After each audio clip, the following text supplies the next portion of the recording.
ನಿಮ್ಮ ಹೆಸರು? ಕರಿಯಮ್ಮ. ಕರಿಯಮ್ಮ. ನಿಮ್ದು ಏನೇನಿದೆ ಅಮ್ಮ ಡಾಕ್ಯುಮೆಂಟ್ಸು? ಏನು ಇಲ್ಲ ಸರ್. ಹೆಸರು ನಿಮ್ಮ ಹೆಸರು ಕರಿಯಮ್ಮ ಅಂತನಾ? ಯಜಮಾನ್ ಹೆಸರು ಇದ್ದಾರಾ? ಇಲ್ಲ. ಮನೇಲಿ ಯಾರ್ಯಾರು ಇದ್ದೀರಮ್ಮ?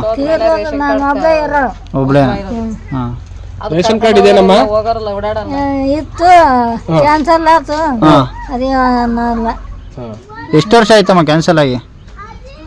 ಅದ್ದಿದ್ದಂಗೆ ಆಗಿತ್ತು ಸರ್, 7 ವರ್ಷ ಆಗಿತ್ತು. ಅಲ್ಲಿಂದ ಅಕ್ಕಿ ಏನೋ ಕೊಡ್ತಾ ಇಲ್ಲ ನಿಮಗೆ? ಏನೂ ಇಲ್ಲ ಸರ್.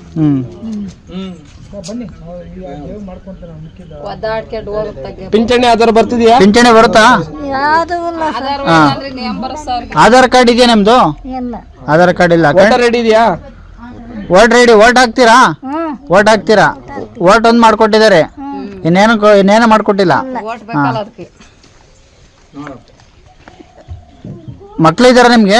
ಇಲ್ಲ ಸರ್. ಯಾರೇ ಇಲ್ಲ. ಹಾ ನಾನು ಒಬ್ಳೆ. ಹಾ. ಊಟ ಗೀಟ ಎಲ್ಲ ಯಾವ ರೀತಿ ಮಾಡ್ಕೊಂತೀರಾ? ನಾನೇ ಹಂಗೆ ಮೆಲ್ತ್ಕಂಗೆ ಬೇಯಿಸ್ಕೊಂಡು ತಿಂತೀನಿ. ನೀವೇ ಬೇಯಿಸ್ಕೊಂಡು ತಿಂತೀರಾ? ತಿನ್ಯಾರು ಇರ್ತಾರೆ ನಂಗೆ. ಈಗ ಮತ್ತೆ ರೇಷನ್ ಕೊಡಲ್ಲ ಅಂತಿರಲ್ಲ, ಎಲ್ಲಿ ತತ್ತೀರಾ ಅಕ್ಕಿನೆಲ್ಲ? ಒಂದು ಪಟ್ಟು ಹೊಲ ಐತೆ, ಹಾ ಅದಕ್ಕೆ ಉರೋಳರಿಗೆ ಕೊಟ್ಟಿದ್ನಿ. ಹಾ ಹೊಸ ಅಷ್ಟಿಲ್ಲ ರೈಗೆ ಕೊಡ್ತಾರೆ, ಹಾ ಅವ್ರಾಗ ಕತೆ ಹಾಕ್ತೀನಿ. ಹಾ. ಮತ್ತೀಗ ಅಕ್ಕಿ ಎಲ್ಲ ಅಕ್ಕಿ ಬರೀ ರಾಗಿ ತಿಂತೀರಾ? ಮುದ್ದೆ ಮಾಡ್ಕೊಂಡು ಊಟ ಮಾಡ್ತೀರಾ? ಮತ್ತೆನ್ನೇ ಮಾಡ್ತೀವಿ, ಹೆಚ್ಚಿರುತ್ತೆ. ಹಾ. ಎಷ್ಟು ವರ್ಷದಿಂದ ಆಯ್ತಮ್ಮ ಈ ತರ ಸಮಸ್ಯೆ ನಿಮ್ಗೆ? ಎಷ್ಟು ವಯಸ್ಸು ನಿಮ್ಗೆ? ಅಯ್ಯೋ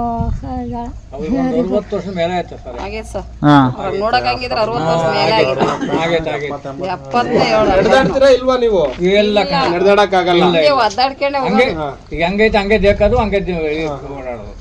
ಇಲ್ಲಿ ಯಾರು ಬಂದಿಲ್ವಾ? ಜನಪ್ರತಿನಿಧಿಗಳು ಯಾರು ಬಂದಿಲ್ವಾ? ಆಮೇಲೆ ಆಶಾ ಕಾರ್ಯಕರ್ತರು ಯಾರು ಬಂದು ನಿಗಾಯಿಸ್ತಾರ? ಅಂಗನವಾಡಿ ಕಾರ್ಯಕರ್ತರು ಯಾರಿಲ್ಲ ಸರ್. ಯಾರು ಬಂದೇ ಇಲ್ಲ. ಮತ್ತೆ ಸೀದಾ ಒಂದು ಬ್ಯಾಗ್ ಹಾಕೊಂಡು ನೀಟಾಗಿ ಮಾತಾಡ್ಕೊಂಡು ಹೋಗ್ತಾರೆ ಅಷ್ಟೇ. ಆಮೇಲೆ ಓಟ್ ಇದ್ದಾಗ ಓಟ್